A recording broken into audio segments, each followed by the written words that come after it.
présent à venir, salut, bienvenue à Punta del Este en Uruguay où nous sommes arrivés après notre traversée de l'Atlantique depuis Puerto Cherry en Espagne, baie de Cadiz, donc jusqu'ici en Amérique du Sud. Cette vidéo a pour but de vous expliquer le déroulement de notre traversée et quelles étaient les grandes étapes.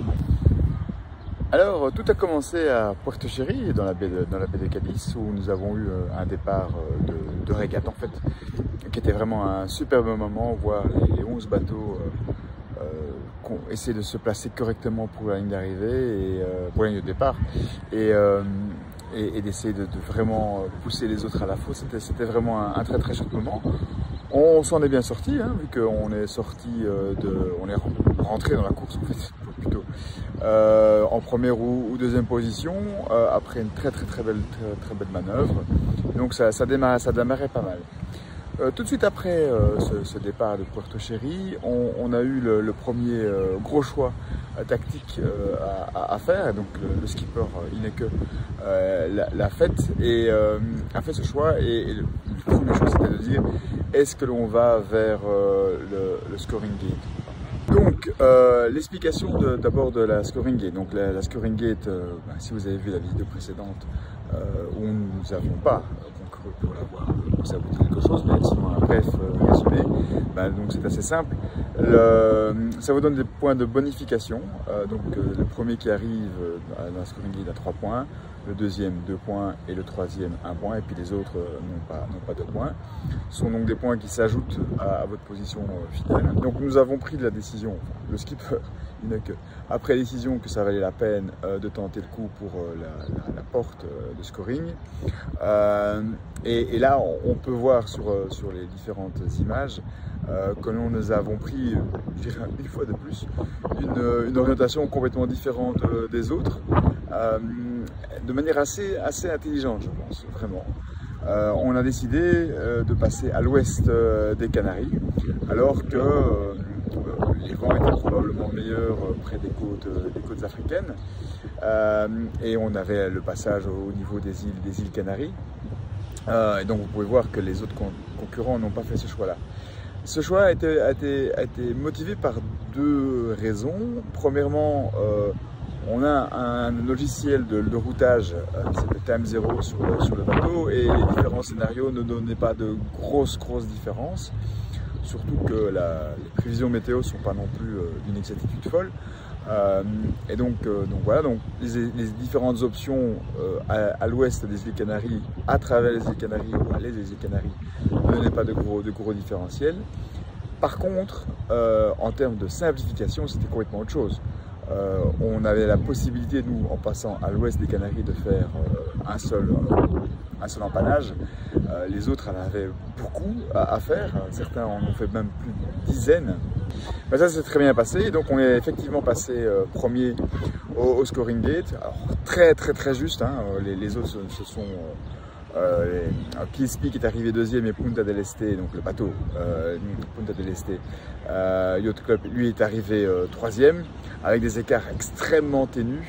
Et donc c'était vraiment un très chouette moment de pouvoir comparer notre trajectoire.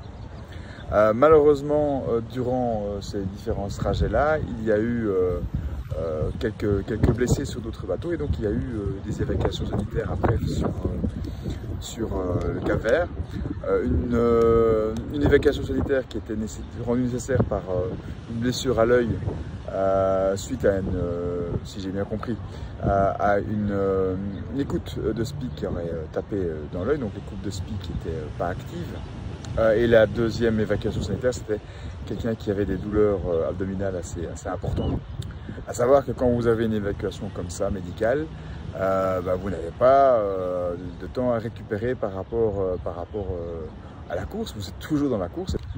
Alors, je peux vous rassurer, les nouvelles sont bonnes pour ces personnes, mais bon, ça reste pour eux, je suppose, une très grande frustration de devoir arrêter la course comme ça, en plein milieu, et pour l'ensemble des équipages, de se retrouver en queue de peloton, clairement. Donc ça, c'est pour la partie scoring gate. Ensuite, après ça, nous avons la zone d'interconvergence tropicale, qu'on appelle Cylindrums en anglais, ce qui est beaucoup plus simple. Et donc, qu'est-ce qu'il y a de particulier dans cette zone-là? C'est que, en fait, c'est une zone où il y a pas de vent. On a croisé d'autres voiliers qui faisaient d'autres courses, et eux n'avaient pas le droit d'utiliser le moteur du tout, et donc ils pouvaient rester coincés là pendant des jours et des jours. Utiliser le moteur dans cette zone-là pendant un maximum entre de 6 degrés de latitude et avec un minimum de 60 heures. Donc l'intérêt tactique est de savoir quand est-ce qu'il faut commencer ce moment où on peut lancer le moteur et où la vitesse est au maximum de 7 heures. Et quand on va arriver, parce que vous ne pouvez pas sortir de la zone si vous n'avez pas consommé vos 60 heures de moteur, et donc ça ne sert à rien de faire des zigzags dans tout coin. On a même vu des orques, pas agressifs ceux-là, vu qu'on n'était pas dans la famille qui fait un petit peu l'actualité dans l'Espagne. On était sur une autre famille d'orques, si je dirais, et donc c'était très impressionnant de voir ces grosses bébêtes-là à 2 mètres de votre bateau. Donc à la sortie de cette zone de doldrums, on n'est pas trop mal, on sort deuxième des doldrums. Et on commence à se diriger vers l'équateur, et il y a la fameuse cérémonie que je vais vous expliquer maintenant. Donc la cérémonie de passage de l'équateur quand on est en bateau, quand c'est la première fois, ce qui était mon cas, on est invité par Neptune. Vous voyez les photos, c'est extrêmement drôle, à avouer des péchés. Donc on est accusé d'un certain nombre de péchés vis-à-vis de Neptune et de la mer. Et on reçoit une sorte de repentance qu'on doit exécuter. Moi ça allait. Mon pire péché ayant été de trop bien danser et de rendre les autres membres de l'équipage jaloux. Ma pénitence était de danser dès qu'on arrivait en Uruguay. Donc c'est ce que j'ai évidemment fait. Mais c'était vraiment un moment extrêmement sympa.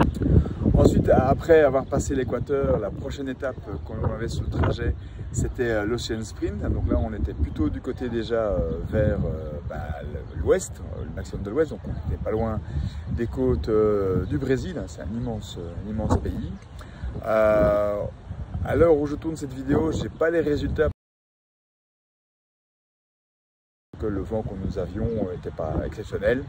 Le vent de ceux qui étaient derrière nous était meilleur, et donc probablement qu'eux ont eu des points. Mais après avoir passé ce Ocean Sprint, ce sprint de l'océan, on a donc les derniers moments, quoi. Les derniers moments. Il y a quand même encore 1000 miles à faire, hein. Mais donc on arrive à la fin du trajet.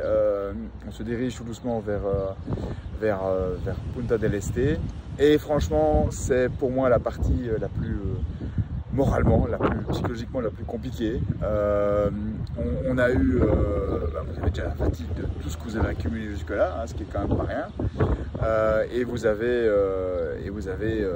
là on a eu tout. Voilà, on n'a eu pas de vent, du vent, trop de vent, plus assez, de nouveau trop. Juste pour vous donner une idée, hein, la journée du 7 du 10, du 7 octobre, lors de mon quart, on est passé du Spinnaker Côte 3 au Spinnaker Côte 2. Malheureusement, ça a raté. On a eu le Spinnaker qui s'est envolé, qu'on a dû rattraper bien mal. Du coup, on a mis les voiles blanches, hein, ce qu'on appelle les Yankees ici. Du coup, pendant ce temps-là, on a réussi à re-impacter, relainer le Côte 2 pour le relancer. Au moment où on l'a relancé, il n'y avait plus de vent. Donc après, on était reparti sur le Seeker, puis après on a été de nouveau sur le Côte 2, puis sur le Côte 3, puis on a dû empanner, donc tout ça en 6 heures de temps, c'était assez crevant. Par contre, c'est vrai que du coup, le quart il passe très vite. Et donc par contre, quand vous n'avez pas de vent et que vous avez 2 fois 4 heures de nuit ou 6 heures de l'après-midi à faire de quart, c'est extrêmement long. Vous avez le temps de penser à beaucoup de choses. Voilà, donc ça a été très dur. Bon, on n'avait pas beaucoup d'espoir de pouvoir rattraper Punta del Este, donc le bateau. Et donc on a surtout consolidé notre deuxième place parce qu'on sentait nos amis de PSP qui nous talonnaient de manière assez importante. Alors en guise de conclusion par rapport à tout ce trajet-là, c'est une expérience folle. C'est des très beaux moments, c'est des moments très intenses. Perdu au milieu de l'océan, les étoiles sont tombées. Le ciel de l'hémisphère sud est assez différent du ciel de l'hémisphère nord. Ça peut paraître idiot ce que je dis, complètement obvious. Quelques extrêmement beaux moments jouissifs à la barre, notamment sous spi avec pas mal de vent. Donc là, j'ai quand même beaucoup appris. Du coup, un énorme respect, un respect fou pour Rineke et notre skipper et pour Jos, notre premier maître, qui ont réussi à maintenir la cohésion de l'équipe, qui ont fait des choix tactiques qu'il fallait. Donc là, c'est vraiment un équipage et un management de très haute qualité. Un coup de chapeau à tout l'ensemble de l'équipage avec qui j'étais. Ce sont des gens merveilleux. La prochaine étape, c'est donc la traversée du Pacifique qui se déroulera dans le courant du mois de mars à avril 2024. Mais je vais tenter pendant ce temps-là de vous présenter un certain nombre de vidéos sur la vie à bord d'un Clipper Race. Je pense que ça pourrait vous intéresser. D'ici là, je vous souhaite une bonne journée ou une bonne nuit, c'est selon. À bientôt.